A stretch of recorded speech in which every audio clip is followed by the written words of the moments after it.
Welcome back, everyone. I have just deleted the first rough stairs that we put in a minute ago, and now I'm going to navigate back to level 3.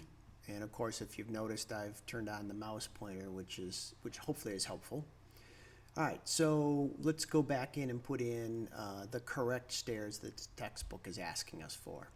So I'm on level 3 as a plan view, and I'm going to use the stair command. So here I have this cast in place monolithic stair. That's going to be our starting point, and I'm going to edit the type, clicking on the type properties, and I'm going to duplicate this and call it bullnose custom stairs, or it could have been custom bullnose stairs, I guess. All right, so notice we have a 7-inch riser height maximum. That is something that Revit's going to use to calculate the stairs as it draws them in 3D, and a 1 foot tread depth. And of course, our stairs are 3 feet wide. So the first thing we're going to do is we're going to modify this run type, and then we're going to modify the landing type. So let's do that. I'm going to click into 3/4 nosing and the edit ellipse.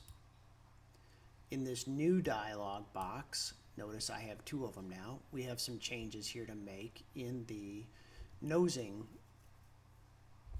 or run type.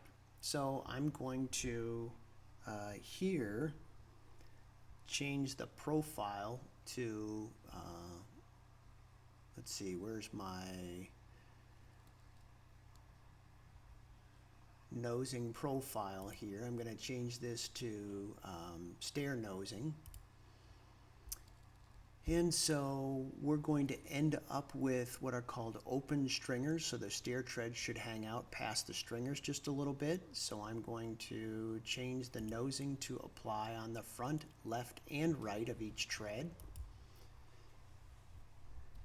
And I'm going to change the riser thickness to 3/4 of an inch.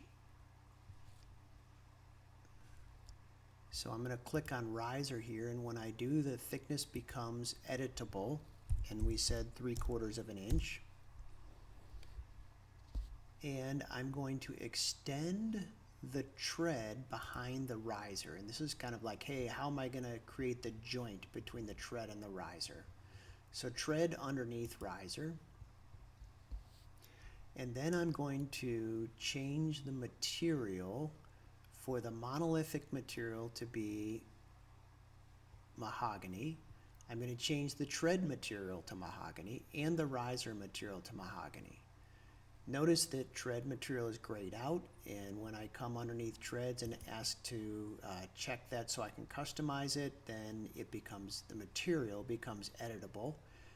And in this video, I'm not going to change those properties to mahogany because on my computer it seems to take forever to bring up that material dialog box.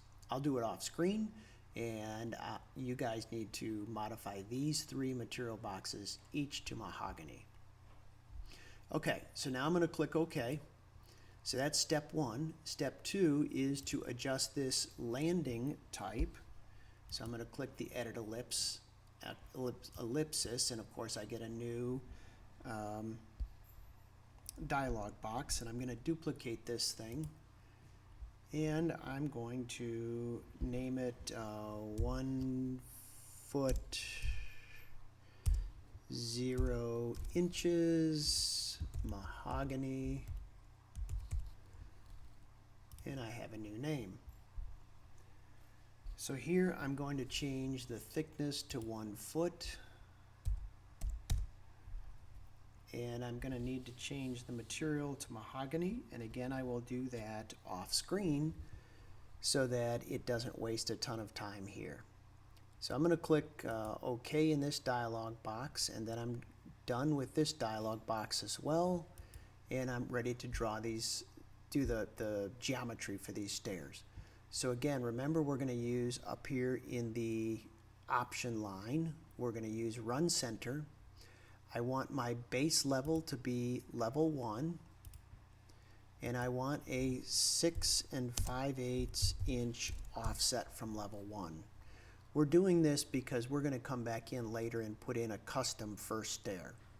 And we want the top of our stairs to end at level 3. All right. And the top offset being 0. So we're ready to draw these stairs. So we can come in and click this as a start button and then draw our stairs. But this is a great place to finish this session, and then I can edit materials off screen and come back and we'll be ready to finish and draw these stairs. Hope this is helpful, and we'll see you in the next session.